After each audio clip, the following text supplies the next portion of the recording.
आप सभी को नमस्कार। जैसा कि विदित है कि आज 18 सितंबर शिक्षक पात्रता परीक्षा का आयोजन हुआ है, जिसमें दो अलग अलग पालियों में क्लास 1 to 5 और क्लास 5 to 8 के लिए एग्जाम आपसे लिए गए।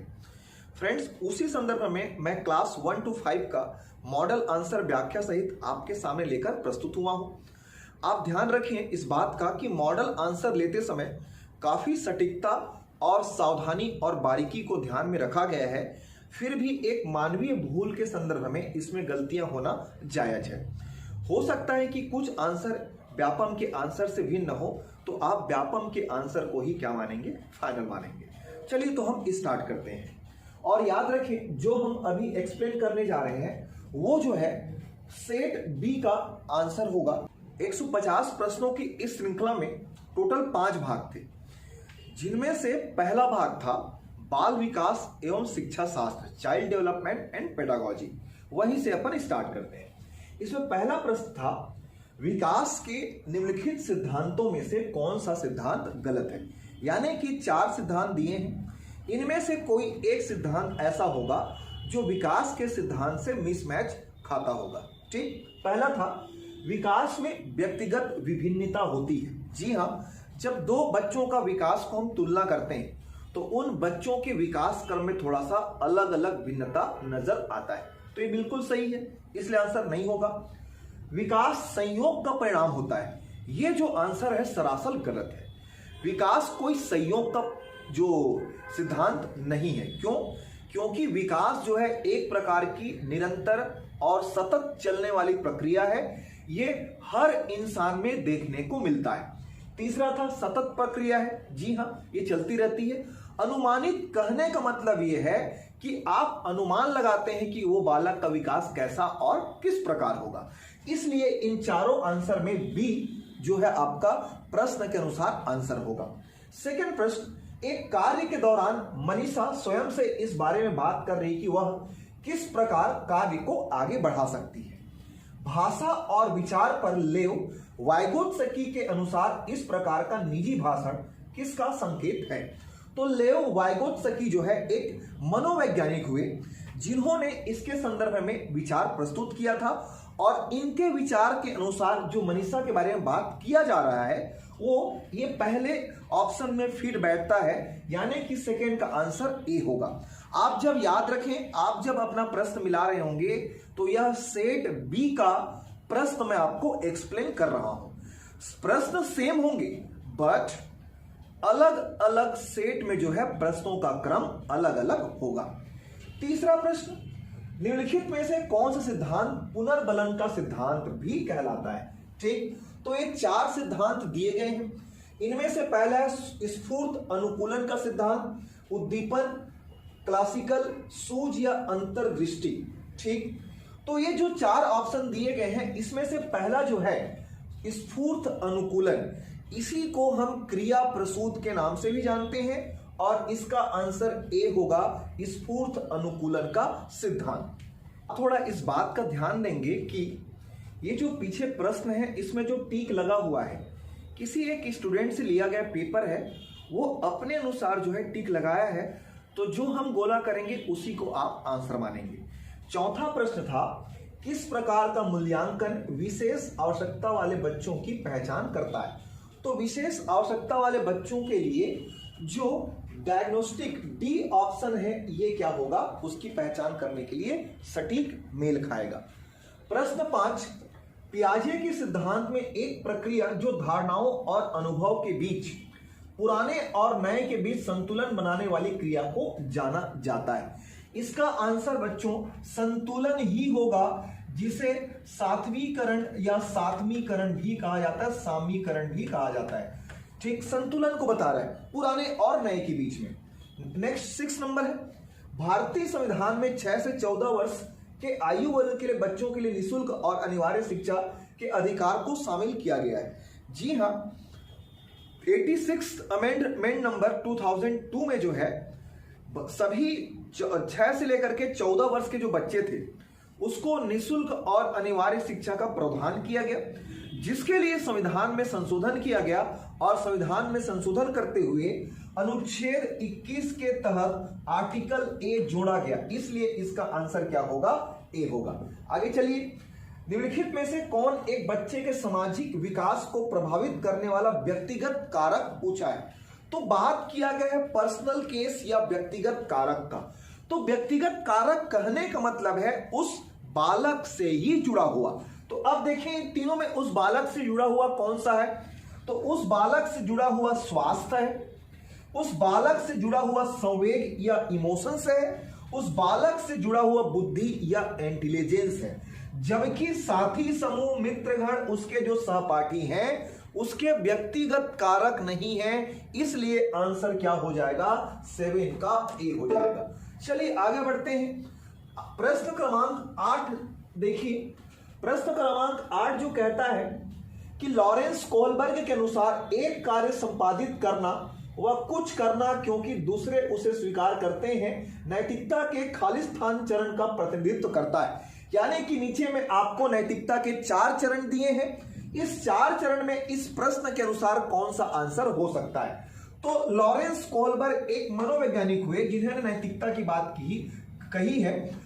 इसमें पारंपरिक या फिर इसी को प्रथागत या इसी को कन्वेंशनल कहा जाता है। इसका आंसर ए होगा, 8 का ए, क्योंकि यह पारंपरिक या कन्वेंशनल होता है। इसके पश्चात यह कहा जाता है कि विकास एक कभी ना समाप्त होने वाली प्रक्रिया है। जी हाँ, सही है। इसे निम्न में से किसके द्वारा परिभाषित किया जाता है या किया गया है? तो जैसे कि स्पष्ट है, इसमें पहले ही बोल दिया गया है कि कभी न समाप्त होने वाली प्रक्रिया। तो जो कभी न समाप्त होती है उसी को तो हम सतत या निरंतर कहते हैं। इसीलिए स्पष्ट, यदि आप इसे पढ़ के नहीं भी गए होते तो ये आंसर क्या हो जाता? निरंतरता का सिद्धांत हो जाता। एनी सुलिवन जिन्होंने हेलन केलर के ट्यूटर के रूप में कार्य किया, किससे पीड़ित थी? तो यहां पर 2 व्यक्तियों का जिक्र किया गया है, एक है सुलिवन और दूसरा है हेलन केलर। ठीक, ओके। तो ये दोनों टीचर और स्टूडेंट थे। प्रश्न ये पूछ रहा है किस बीमारी से पीड़ित थी? तो वो एक्चुअल में जो है ब्लाइंड थी, अंधी थी, नेत्रहीन थी, जिसका लिए आंसर हो जाएगा दृश्य हानि, डी। ठीक है, डी इसका सही आंसर होगा। आगे बढ़ते हैं। विशेष शिक्षा में न केवल विकलांग छात्रों को शामिल किया गया है बल्कि इसमें जो है प्रतिभाशाली छात्र भी क्या होंगे? शामिल होंगे। 11 का आंसर हो जाएगा ए। अब देखते हैं क्वेश्चन नंबर 12। विकास का अर्थ है। ठीक, तो मैं आपको पहले ही बता चुका हूं क्लास लेते समय कि चारों ऑप्शन लगभग आपको सेम लगेंगे, इसलिए पहले पूरे ऑप्शन को ध्यान से पढ़ना था। ठीक, चलिए समझते हैं। विकास परिवर्तनों की प्रगतिशील श्रृंखला है। जी हां, बिल्कुल सही है, लेकिन इसका मतलब यह नहीं कि तुरंत गोला मार दे। आगे पढ़ें। अभिप्रेरणा के परिणाम स्वरूप परिवर्तनों की प्रगतिशील श्रृंखला है। अभिप्रेरणा और अनुभव के परिणाम स्वरूप परिवर्तनों की प्रगतिशील श्रृंखला है। परिपक्वता और अनुभव के परिणाम स्वरूप परिवर्तनों की श्रृंखला है। इसका आंसर हो जाएगा डी। विकास सटीकता से यही दर्शाता है। विशेष शिक्षा के सिद्धांत में शामिल है, यानी कि 4 ऑप्शन जो है दिए गए हैं उनमें से एक ही इसमें शामिल होगा। चलिए समझते हैं। प्रतिबंधात्मक वातावरण बिल्कुल नहीं हो सकता। माता पिता की भागीदारी एकदम 100% होना चाहिए, तब वो जो है आपका विशेष शिक्षा, यानी कि ऐसे बालक जो विशेष आवश्यकता रखते हैं उनके लिए विशेष शिक्षा की व्यवस्था होगी। तो माता पिता की भागीदारी क्या है? एकदम आवश्यक है। गैर भेदभावपूर्ण पहचान और मूल्यांकन, ये इसका सटीक आंसर होगा। प्रश्न 14। निम्नलिखित में से कौन सा बौद्धिक विकास का तत्व नहीं है? ठीक, तो बौद्धिक विकास यानी कि क्रिएटिविटी से ज्यादा ये तत्व है। चिंतन भी तत्व है, कल्पनाशीलता भी तत्व है, लेकिन इसमें जो सहनशीलता है ये शारीरिक विकास का तत्व है, ना कि बौद्धिक या मानसिक विकास का। इसलिए 14 का आंसर हो जाएगा सी। 15। व्यक्तित्व को मापने की विधि थीमेटिक अपर्सेप्शन टेस्ट TAT है। तो यह जो है एक प्रकार का व्यक्तिगत सॉरी व्यक्तिगत तकनीक है, व्यक्तित्व तकनीक है, जिसे यहां पर व्यक्तिनिष्ठ तकनीक कहा गया है।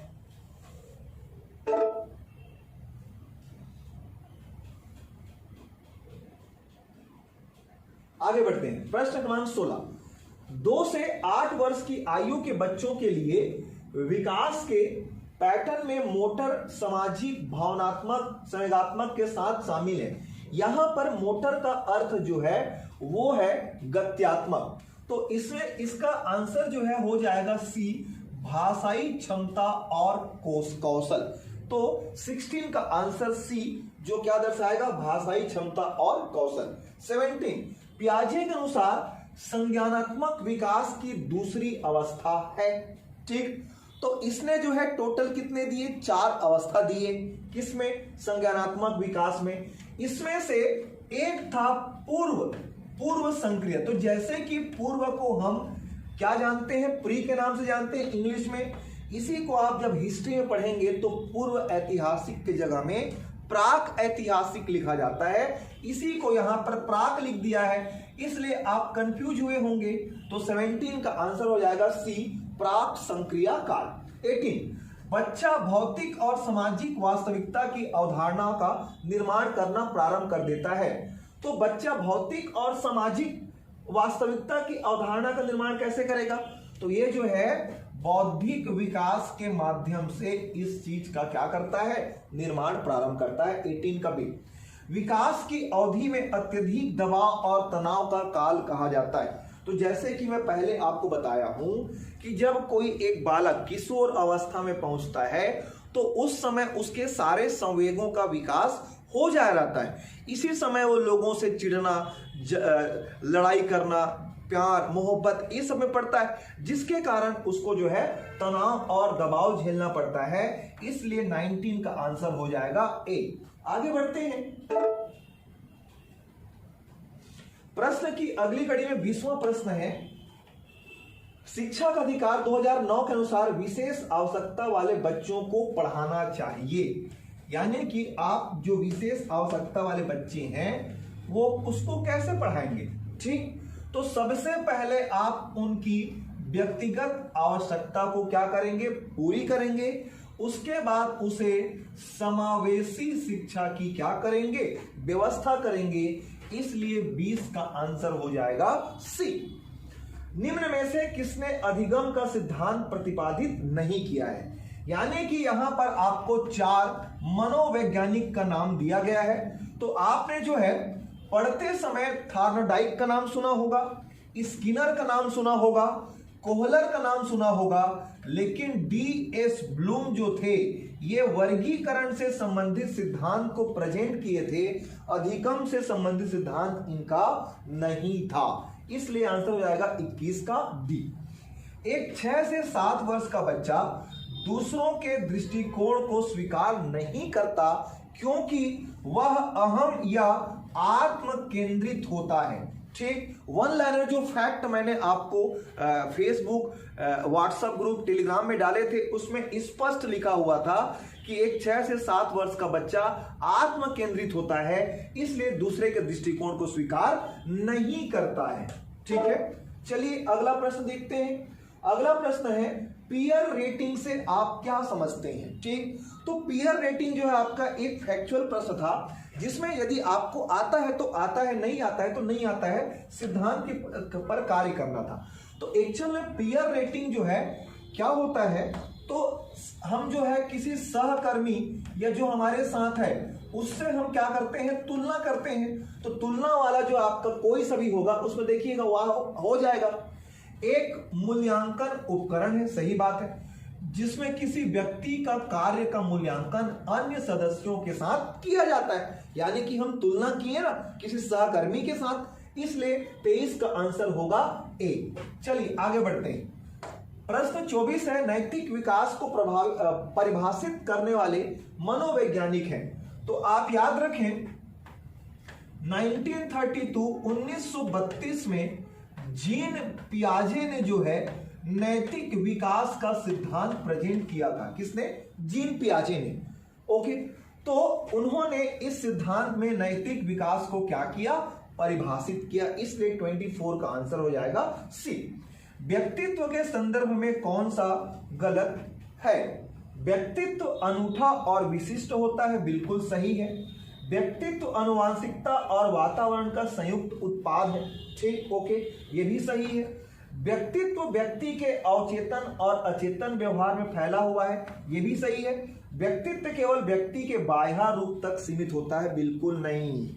व्यक्तित्व या पर्सनालिटी जो है एक इंसान के इंटरनल और एक्सटर्नल दोनों स्ट्रक्चर में जो है आपका नजर आता है, इसलिए इसका आंसर यही होगा, कौन सा?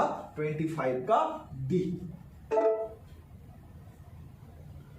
26 विशेष कठिनाइयों, मानसिक स्वास्थ्य के मुद्दों, विशिष्ट अक्षमताओं वाले विद्यार्थियों की शिक्षा पद्धति और अभ्यास का वर्णन करने के लिए सामान्यतः किस शब्द का उपयोग किया जाता है?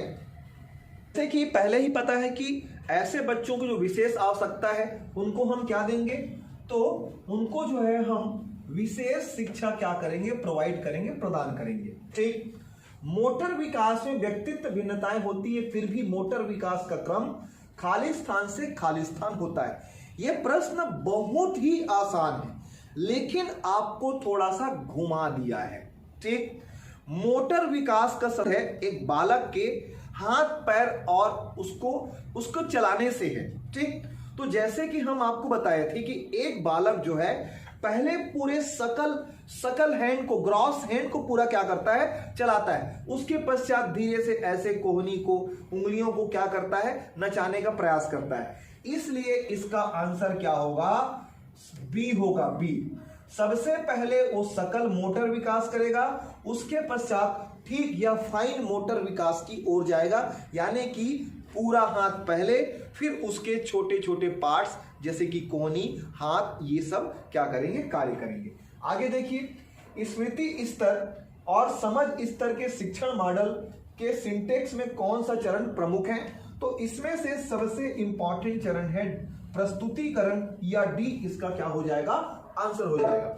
आगे बढ़ते हैं, क्वेश्चन नंबर 29। दिव्या को 3 पेन दिखाए गए और वह अवलोकन करती है कि पेन ए पेन बी से लंबा है और पेन बी पेन सी से लंबा है। जब दिव्या ने अनुमान लगाया कि ए सी से लंबा पेन है, तो वह जीन प्याजे के संज्ञानात्मक विकास की कौन सी विशेषता प्रदर्शित कर रही है?